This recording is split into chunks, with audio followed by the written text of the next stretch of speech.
নমস্কার। বিশ্বকবি রবীন্দ্রনাথ ঠাকুরের লেখা কবিতা আফ্রিকা।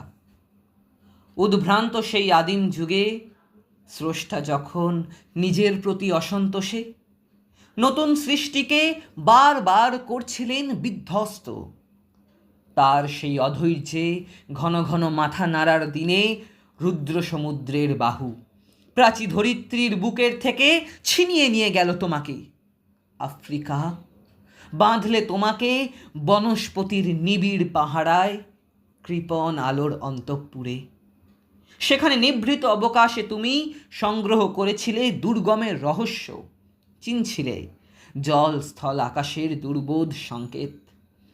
প্রকৃতির দৃষ্টি অতীত জাদু মন্ত্র জাগাচ্ছিল তোমার চেতনাতীত মনে।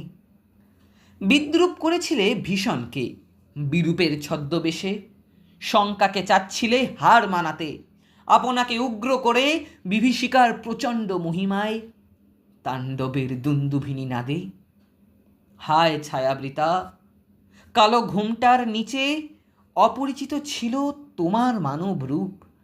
উপেক্ষার আবিল দৃষ্টিতে এলো ওরা লোহার হাতকড়ি নিয়ে, নখ যাদের তীক্ষ্ণ তোমার নেকড়ের চেয়ে, এলো মানুষ ধরার দল।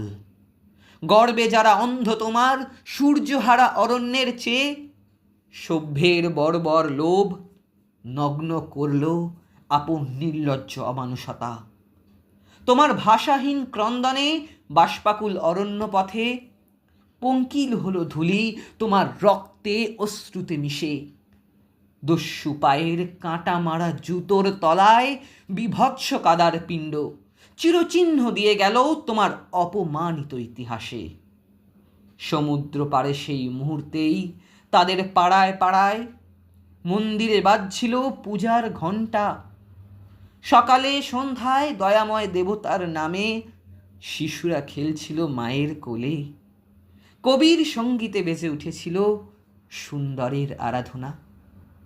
আজ যখন পশ্চিম দিগন্তে প্রদোষকালে ঝঞ্ঝা বাতাসের ঊর্ধ্বশ্বাস, যখন গুপ্ত গহ্বর থেকে পশুরা বেরিয়ে এলো, অশুভ ধ্বনিতে ঘোষণা করলো দিনের অন্তিম কাল, এসো যুগান্তের কবি, আসন্ন সন্ধ্যার শেষ রশ্মিপাতে দাঁড়াও ওই মানহারা মানবীর দ্বারে, বলো ক্ষমা করো।